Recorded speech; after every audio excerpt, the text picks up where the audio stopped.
नमस्कार दोस्तों, आर्ट और एडुटेन के यूट्यूब चैनल पर आपका स्वागत है। डेली न्यूज़पेपर करंट एनालिसिस जो 15 नवंबर का आज हम आपके सामने लेकर आए हैं।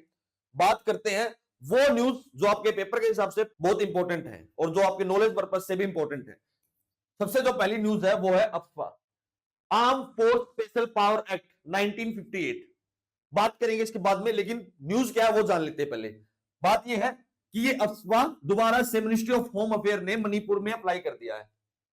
ठीक है, क्यों अप्लाई किया है? क्योंकि जो सिचुएशन है वो वॉयलेंट है, डिस्टर्ब्ड एरिया बन चुका है। मैथीज और कम्युनिटीज, दो ट्राइबल ग्रुप है, उनके बीच में कुछ पिछले दिनों से लड़ाई चल रही है, आपस में कॉन्फ्लिक्ट चल रहा है, जिसकी वजह से जो जो बीच में कॉन्फ्लिक्ट हो रहा है वहां डेथ रेट आ रहा है, यानी सिविलियंस और पुलिसमैन भी मर रहे हैं। अब मिनिस्ट्री ऑफ होम अफेयर ने क्या किया है कि वहां पर अफवाह लागू कर दिया है। जो सारी पावर है, जो डिस्टर्ब एरिया में जो पावर दे दी जाती है वो आर्म फोर्सेस को दी जाती है। जब सारी पावर आर्म फोर्सेस ले लेता है तो वह अंडर रूल हो जाता है आर्म फोर्सेस के, यानी एक तरीके से मार्शल एक्ट लग जाता है। यह है अफवाह इन मणिपुर। बात करते हैं जो दूसरी न्यूज है वो है इकोनॉमी से रिलेटेड। इंडिया का एक्सपोर्ट बढ़ा है, कारण क्रिसमस। जो वेस्टर्न वर्ल्ड है वो क्रिसमस को बहुत मानता है, जैसे हम दिवाली को मानते हैं। इस तरीके से जो वेस्टर्न वर्ल्ड है, यानी यूरोप और अमेरिका वाले देश जो वो क्रिसमस को बहुत मानते हैं, जिसकी वजह से जो जो इंडियन गुड्स है वहां उसकी डिमांड बढ़ी है। अब बांग्लादेश में सिचुएशन सही नहीं है, जिसकी वजह से इंडिया का जो टेक्सटाइल सेक्टर है उसमें ग्रोथ हुई है। अब ये एक अच्छी खबर है, लेकिन एक बुरी खबर यह है कि जो इंडिया का इंपोर्ट है पेट्रोलियम बेस वाला, कोल और पेट्रोलियम बेस वाला, वो भी बढ़ा है। इंपोर्ट भी बढ़ रहा है और एक्सपोर्ट भी बढ़ रहा है। एक्सपोर्ट बढ़ना अच्छी बात है, लेकिन इंपोर्ट बढ़ना एक अच्छी बात नहीं है। बात करते हैं जो नेक्स्ट न्यूज है वो है आरबीआई और सेंट्रल गवर्नमेंट के बीच का कॉन्फ्लिक्ट। सेंट्रल गवर्नमेंट डिमांड कर रहा है कि आप जो रेपो रेट है उसको कम कीजिए, लेकिन जो आरबीआई है वो इसको कम करने का नाम नहीं ले रहे। उन्होंने उसको स्टेबल रख दिया है, जो रेपो रेट है उसको स्टेबल रख दिया है 5.8 के आसपास। ये है कॉन्फ्लिक्ट। अब रीजन ऑफ कॉन्फ्लिक्ट क्या है? रीजन ऑफ कॉन्फ्लिक्ट ये है, अगर आरबीआई रेपो रेट को बढ़ाता है, कम करता है, सॉरी, रेपो रेट को कम करता है तो इन्फ्लेशन बढ़ेगा। इन्फ्लेशन बढ़ने से कंट्री में जो मनी फ्लो है वो ज्यादा होगा, और उस मनी फ्लो की ज्यादा होने की वजह से जो इन्फ्लेशन है वो दोबारा से इंक्रीज होगा। ये आरबीआई का स्टांस है। लेकिन जो सेंट्रल गवर्नमेंट का स्टांस है कि कंट्री में जो कैश फ्लो है वो बहुत कम है, जिसकी वजह से जो ग्रोथ है कंट्री की वो रुक चुकी है। इन दोनों के बीच ये कॉन्फ्लिक्ट आया है। अब मैं आपको एक चीज बता देता हूं, जो मॉनेटरी पॉलिसी है जिसमें repo rate, reverse repo rate, वो कौन डिसाइड करता है? वो आरबीआई डिसाइड करता है।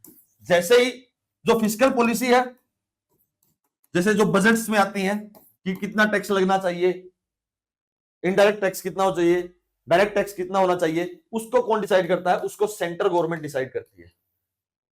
ये था बीच का जो कॉन्फ्लिक्ट।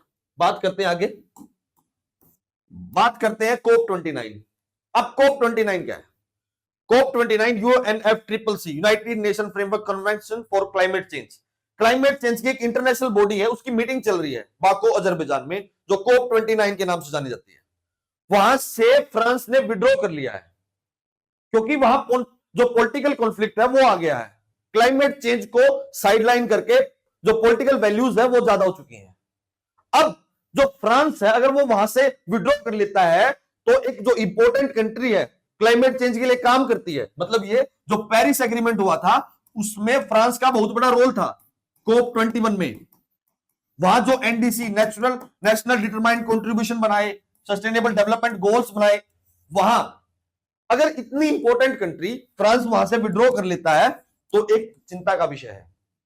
ये जो पूरी न्यूज है ये इसलिए है। और अब साइड बाय G20 की मीटिंग है ब्राजील में, और ब्राजील में बॉम्ब अटैक हुआ है जहां G20 होना है।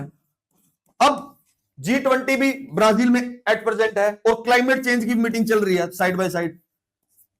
ये एक मौका था सभी देशों के पास कि साइड में दोनों बैठकर इन दोनों मीटिंग की सहायता से हम क्लाइमेट चेंज को काबू कर सके। लेकिन अगर फ्रांस चला गया और वहां अर्जेंटीना भी विड्रॉ करने की कोशिश कर रहा है क्लाइमेट चेंज से, तो एक चिंता का विषय इसलिए है। अगर क्लाइमेट चेंज होता रहा तो जो ड्रास्टिक चेंजेस हैं, जो साइक्लोन्स हैं, फ्लड हैं, फ्लैश फ्लड है, वो आपको दिखते रहेंगे। बात करते हैं Delhi air pollution. Delhi air pollution हद से ज्यादा इंक्रीज हो चुका है। जो एयर क्वालिटी इंडेक्स है वो 400 से प्लस है, 430। वेरी पुअर की कंडीशन में है आज दिल्ली।